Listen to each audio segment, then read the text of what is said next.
I hope everyone's doing well. Justin here with Spikes and Gills, if you don't know who I am. I hope you're excited and anticipating a great, successful, fun, thrilling turkey season this spring. Youth Day is 3 weekends from now, I think, here in Maine. And then opening day shortly after that. So I'm pretty stoked. I can't wait. I've already been seeing several flocks with some Jakes and Toms. And even though the hens aren't receptive and willing to and ready to breed now, the Toms are already feeling it and strutting and gobbling their heads off. You know, just the males, they're ready to breed long before the hens are. Sometimes a couple months before the hens actually become receptive and are ready to breed. Those Toms are already feeling it. Just the lengthened days, the days become longer and warmer. Stuff just gets them all fired up. Gets those Toms gobbling a little more, and gets them strutting.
I've already been seeing a lot of that evidence of the Toms starting to feel it, getting into the mood, wanting to mate.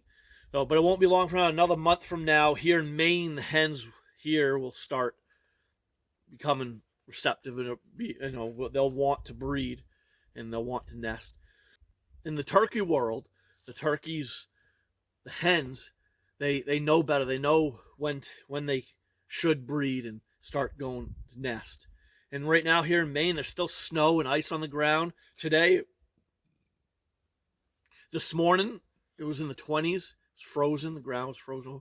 It's not, the conditions and stuff aren't conducive to turkey breeding and hens nesting. It needs about another month from now, when there's green up and the grass is starting growing real good, the flowers start sprouting, the buds start opening on the trees and stuff like that, and the days start getting warmer, and there's a little less rain to flood out the nests and kill those nestlings and those poults and stuff when they do hatch and all that. And there's less of that, less rain, less cold weather and all that, which can obviously wreak havoc on turkey nests and those poults once they're hatched and stuff. The heavy rainstorms can drown and kill some other little nestlings or little poults, and cold weather obviously can get them sick. They actually can get pneumonia and get colds and freeze to death and all that. So yeah, so just in the turkey world, they know to wait it out, wait for that proper time. And here in Maine, it's like a month from now, like in May. Well, anyways, enough of that. Enough talking about turkey behavior, nesting behavior, and all that, mating behavior. Time to talk turkey calls. I really would love to win your subscribe and your like down below and all that. I'd love to win your support in favor of Spikes and Gills.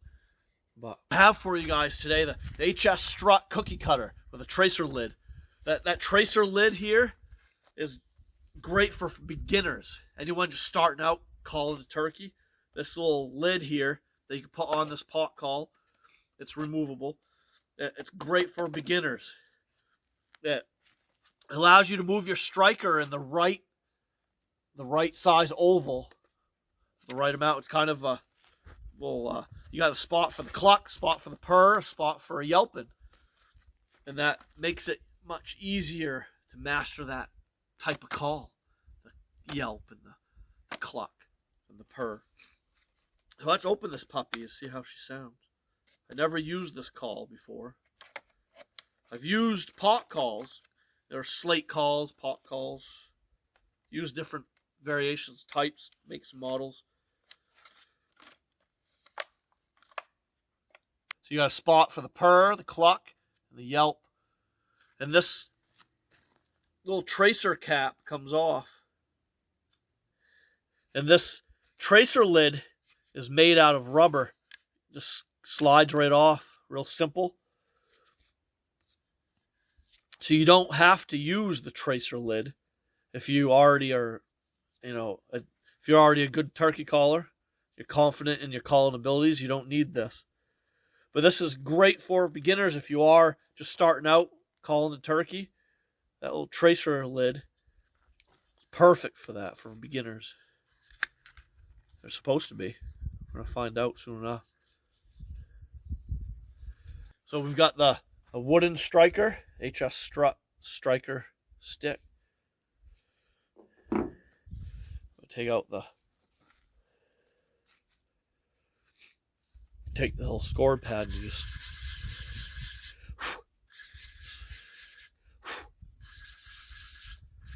give her score her up.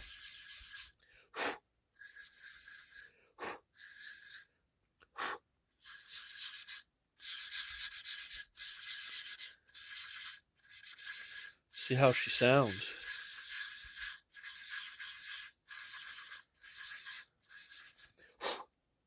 Should be enough. All right. Put her in there. All right, let's put the tracer cap on. We'll give her a try.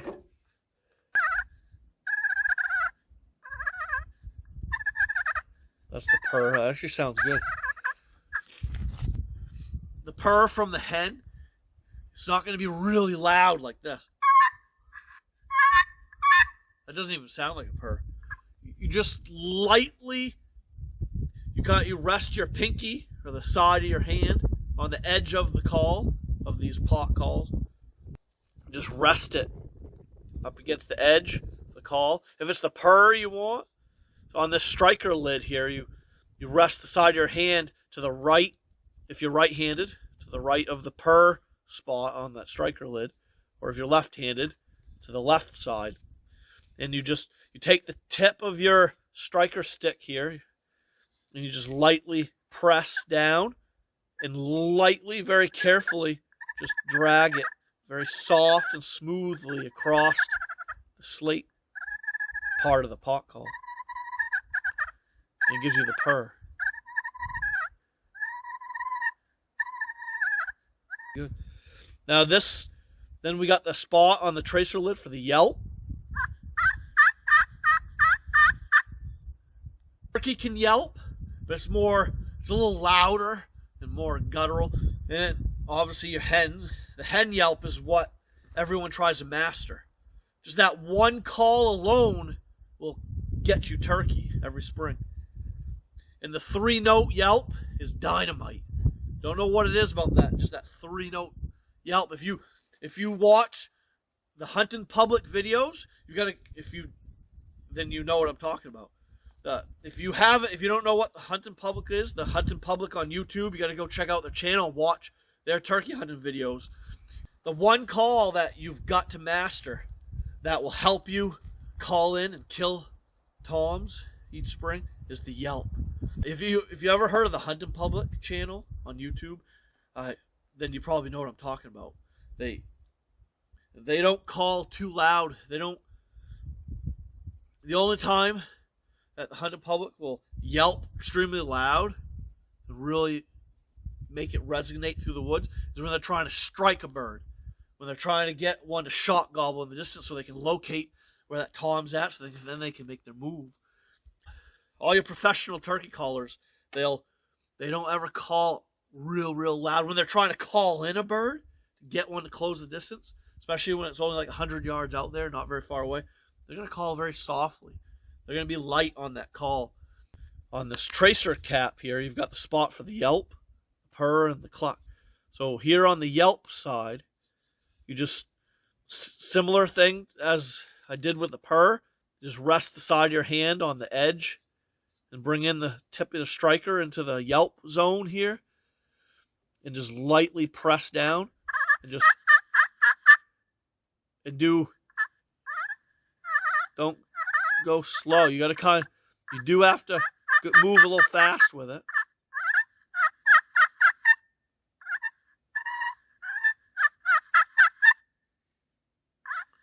Oh.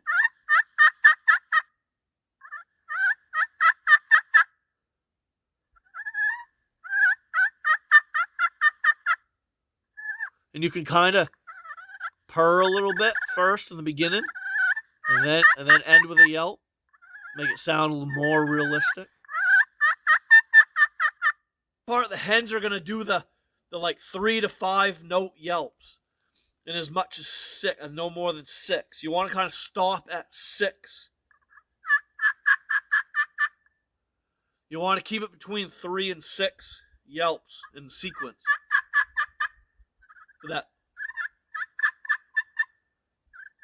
That 3 to 4 note yelp is dynamite.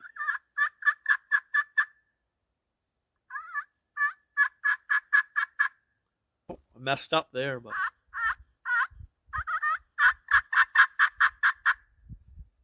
nice. We can purr,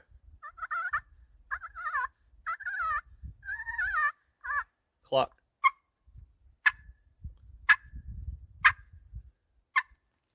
yelp, purr.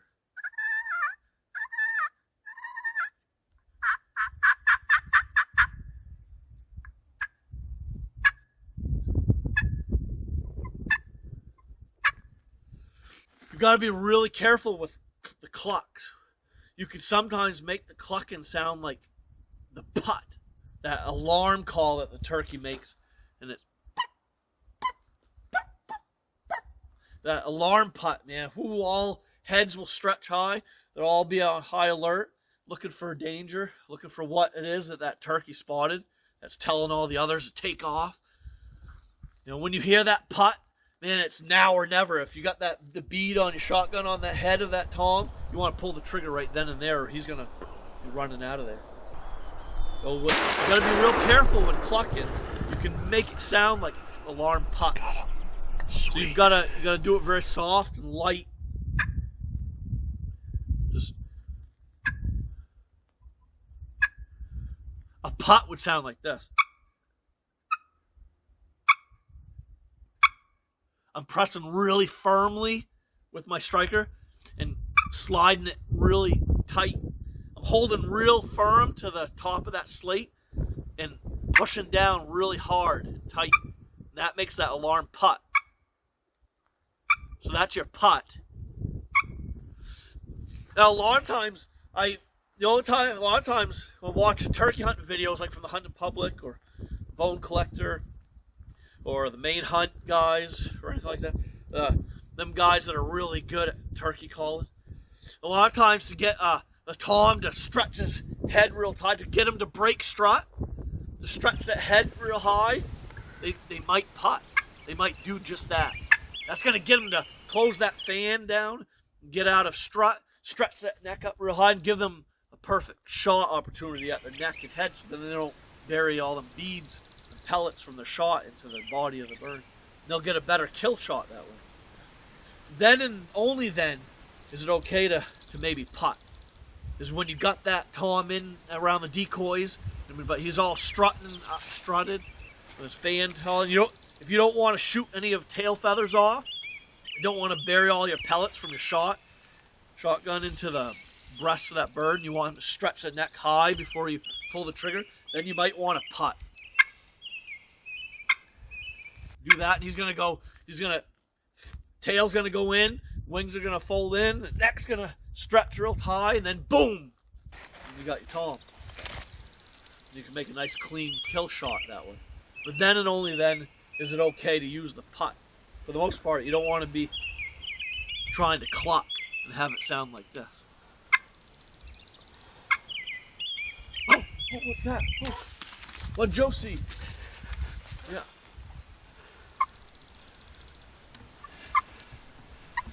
There he is, dead. Going to get him. So to make the cluck, Going to get him. to make it not sound like an alarm putt, you just set your striker tip down into the cluck zone there on that, and then you just lightly press and slide.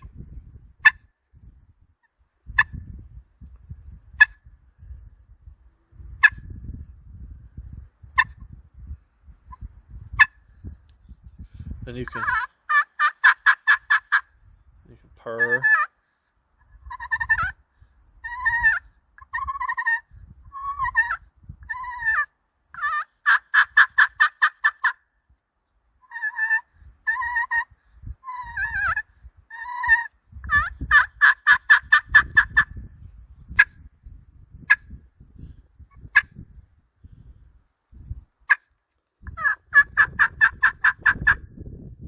This call's brand new right out of the package, so don't sound quite right just yet, but it's going to take getting used to. But now I have the markings where they line up on the striker cap there. I know right where to score the slate now. That way she'll sound a lot better. There.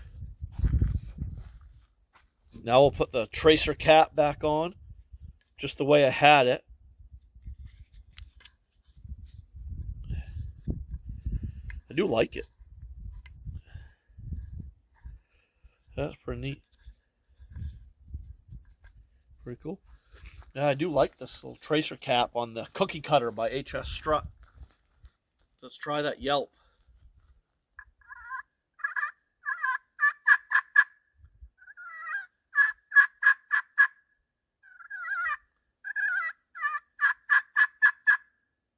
Sounds good. One trick, or rule if you will, in turkey calling is to not sound flat or dead. Don't sound monotone or flat. Like, you gotta put kind of a little bit of emotion and feel into it. You know, these guys from the hunting public, this is kind of how they explain it or show it when showing people out there in the world of how to call a turkey, and they're talking about it. I mean, these guys, they know best. If you haven't checked them out, you got to go check out the Hunting Public on YouTube. That you're going to really learn all that you need to learn about turkey hunting and turkey calling from the Hunting Public. You got to check them out.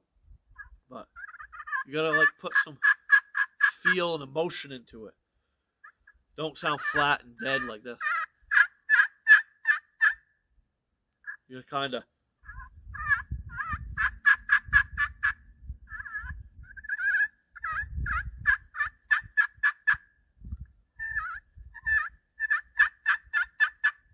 not like this. That sounded like a hen with a cold. Like I got. Let's try the purr.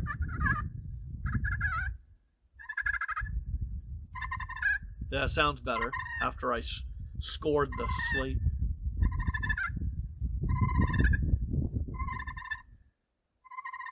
Let's try the cluck.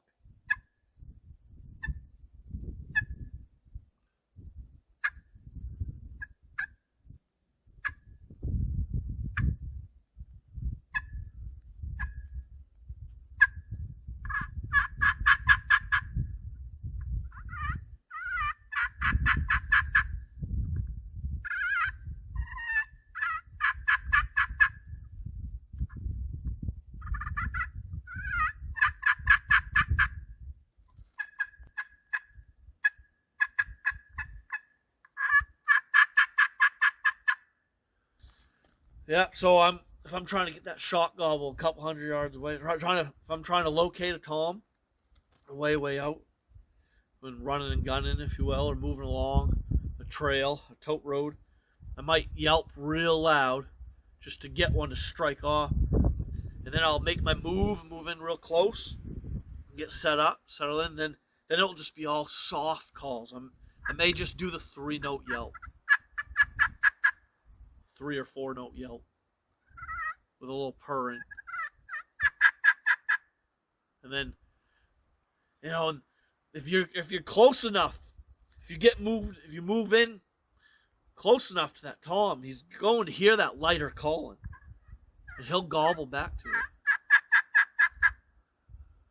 it. And then you'll know you're coming. If he answers immediately, sometimes it's a safe bet to just put the calls back in the pocket and just stay quiet.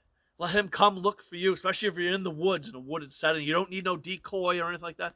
Just get settled down up against a tree trunk and wait him out. He's going to come in looking. He's going to continue to gobble on his own to a nearby crow or other birds or loud sounds.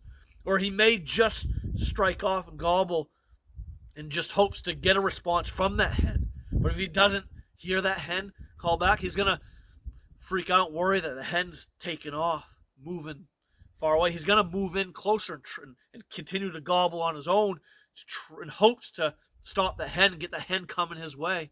If he's not hearing that hen or seeing it, he's going to move closer and closer. It's going to be slow going.